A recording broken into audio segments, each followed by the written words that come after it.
Hey guys, how's it going? Michael Troy here, and today we're looking at Monkeyman and O'Brien Special by Art Adams. So hit subscribe, and I'm going to cue the intro, and I'll be right back. MichaelFitzTroytv, comic book art critiques. Stories talk in sarcastic ways, levels and geeky gaze. Sadie's comics rule the day. Hurry up and turn that page. Michael Fitz Troy. So, Art Adams, who doesn't love Art Adams' work? I love his stuff. He's one of my favorite comic book artists of all time. Completely blew me away on like Long Shot and New Mutants Special Edition, the X-Men annuals. I mean, what more can I say? I could go on and on. I could talk about Art Adams all day. I love his artwork so much. He's so amazing. I think he definitely was like influenced by Michael Golden when he first started in the industry. In fact, some of the covers that he did look very much almost like at first glance you might even think it's Michael Golden. But I mean, Michael Golden is one of those like Neil Adams types. He's definitely one of those artists that a lot of artists started out being heavily influenced by him and sort of following in his footsteps, much in the same way Jim Lee was in the 90s. Like, you know how he spawned a million clones and everybody looked like Jim Lee. I think a lot of people look like Michael Golden, and conversely, a lot of people followed suit and, kind of copied the Art Adams style. I think that people like if you look at somebody like Joe Madureira, who definitely developed much more of a manga influenced style, was heavily influenced by Art Adams when he first burst onto the scene. And also like Nick Bradshaw. I like his work a lot. I think he's definitely an Art Adams clone. And, sometimes when I talk about art clones, I think people think of that as a slam or an insult, but it's really not. It's just an artist who, I don't know, sort of mirrors another artist's style, and, obviously they're influenced by them. The good news is most clones, even as much as they might look like the artist they're trying to clone when they first come in, if they have any talent or any longevity, they always develop their own style, and it's a good thing. I mean, it's like, who wouldn't want like 10 Michael Goldens, right? So this is Monkeyman and O'Brien in the 90s, all the, following images, sort of footsteps. A lot of top tier creators were doing their own creator-owned books and imprints for different groups. There was a group of artists who had their own creator-owned imprint at Dark Horse called Legend, and it was John Byrne, Frank Miller, Jeff Darrow, Mike Mignola, Jeff Darrow, forgive me, Art Adams, probably Dave Gibbons, I think might have been part of that.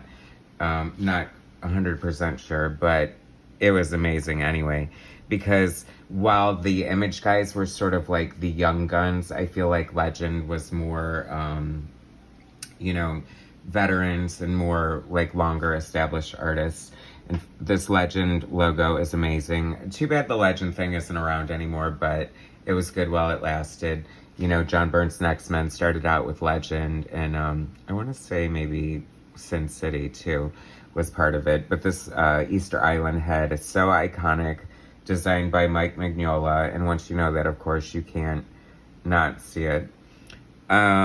So this is a wraparound cover. He did his own creator-owned story. I think it started out as a backup in another book, whether it was Hellboy or X-Men. I am forgetting right now. But then, of course, it got its own limited series, and then this is a special. And it's funny because Art, wasn't totally a writer. I mean, obviously, he's more of an artist. And so when he had to come up with his own book, of course, he loves to draw babes, he loves to draw monkeys, he loves to draw monsters. So he's going to put all that kind of fun stuff in his book. And this is just like a little preview here. Art Adams, story, art, and cover. Matthew Hollingsworth, colorist, great colorist. Lois Buhalis, letterer. legendary letterer. Laura Allred, cover colorist. How cool. Mike Allred's wife. She colors all his stuff like Mad Men, and I think usually when he works for Marvel and things like that. So this is very cool. I feel like this was more like the snobby Image Comics in a way. But look at all this detail. I mean, it's insane. I love Art Adams' work. It's funny because he definitely started drawing differently. Like, I feel like his women look like these... God, how do I say it? They almost look like wrestlers. Like, they almost look like he could use, like, China as a model or something. And I feel like that sort of shift made it a little less appealing for me. Don't get me wrong. He's still the master. He's amazing. He's doing Spider-Man covers right now. I follow him on Instagram, and he shows progress shots, and he definitely still has it. I mean, it's hard to beat him. Now that George Perez is retired, I would say that, you know, he's definitely in the top 5 artists who just, you know, nails the detail. And the great thing about Art Adams, too, is, like, you know, it takes a certain set of skills to pull off this amount of detail and have it still be clear and, you know, let you know, like, have you be able to see what's going on. You know, sometimes with a bunch of detail, it looks like confusing and muddled. But comic books is a visual medium, but it's also a storytelling medium too. So I think that should definitely be a priority. And Art Adams definitely nails that. It's funny. So I guess he is writing the whole thing this time. And, you know, it's fun. It's just like, not like the most serious book. You know, it's like this, you know, O'Brien is like this scientist, and she's got this Monkeyman assistant. I feel like he's an alien, if memory serves correct. But this is like such great Art Adams. I mean, like Monkeyman in an astronaut suit, and like how fantastic is that? So I think he teleported here. Spoilers, whatever. I mean, this is like, what, 20 plus, if not 30 years old by now. Oy vey, right? But I just love it. I mean, Art Adams definitely, I think that his art is the greatest when he's inking himself, unless Terry Austin is inking him. That's always my rule. Like, I definitely prefer when artists ink themselves, unless you can get Terry Austin to ink it, then definitely get Terry Austin to ink it, because Terry Austin is just the master, and he makes everybody look good. And I mean, he inked a lot of those X-Men annuals and the New Mutants special edition, and they just were like overwhelming detail and just amazing stuff. So that was always great to see. Kind of fun how he blocks us up in chapters. So it almost has like a pulpy sort of like 1950s comic book sci-fi kind of thing going on. I love this. This is like so amazing. I have to look at this detail. That looks like he used a pattern, which is kind of funny. Oh, look at this pattern here. If you're like a comic nut, and I love drawing this myself as an artist, but this is definitely the pattern from the trim on Doctor Strange's cape.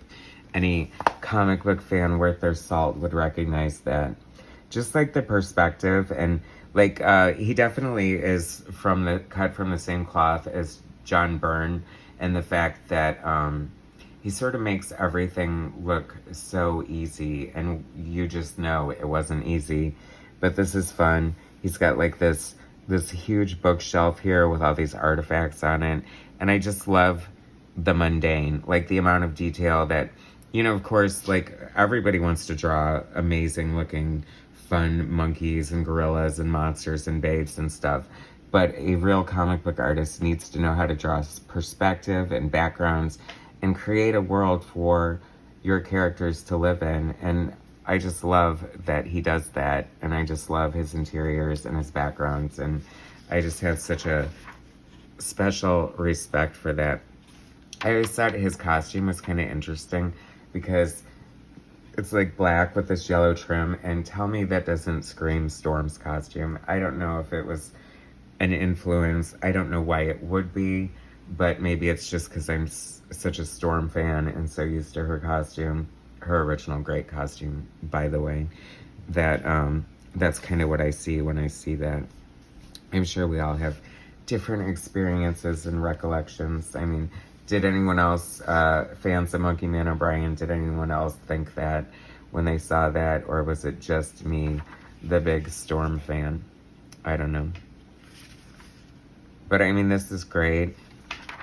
You know, it's funny because I guess it's just the nature of the comic book industry, but you know, I don't think something like this probably sold as well as Art Adams doing an X-Men annual, which goes to show that people just kind of lean into the X-Men and Batman, and that's why they're so popular and rule the world. But you need to expand your horizons and find other books. I mean, if you're an Art Adams fan and you're only familiar with his work for Marvel, you should definitely seek out something like this, because it's just fun to see how he approaches like a non-Marvel book, you know. This is just a great story and just fun comics, just like comics when they were fun. And I mean, they still can be fun. There's lots of great comics. So the adventures continue in Monkeyman and O'Brien #1. And just how great is this? I love this preview here. So this was just a fun little special preview. Concrete, Paul Chadwick, that was a great book too. I forgot to mention Paul Chadwick. I kind of forgot about his involvement with Legend, but he was part of it as well. Concrete was a great book. I mean, it was kind of like The Thing, you know, he was caught inside this rocky hide, but it was definitely more a slice of life kind of story and just like a very human, great story. So even though I'm not covering that yet, although I have to see if I have some somewhere, I could cover it, and it's still a recommendation from me. Sin City. I mean, come on, how great is that? I loved Sin City so much. I haven't read it in forever, so I'm wondering how I feel about it today, but I mean, it's kind of like timeless genius, so I need to bust that crap out. Hellboy, Seed of Destruction, Mike Mignola. I mean, how amazing. What a great collection of artists. I love that they did this. I love Legend. I love Monkeyman O'Brien. I love Art Adams. So if you guys have not read this, I think you can find it fairly cheap. You know, back issues is definitely where it's at, given the current state of the big two. I mean, they are doing some fun stuff, but it seems like very heavily either X-Men or Batman, and then a sprinkling of other stuff in between. I'm open to new comics. I'm just disappointed more often than not. That's why I like to concentrate on the stuff that is just classic gold. Anyway, thanks so much for watching. Please subscribe to my channel, hit like, share my content, and I'll bring you some more later. Thanks, guys.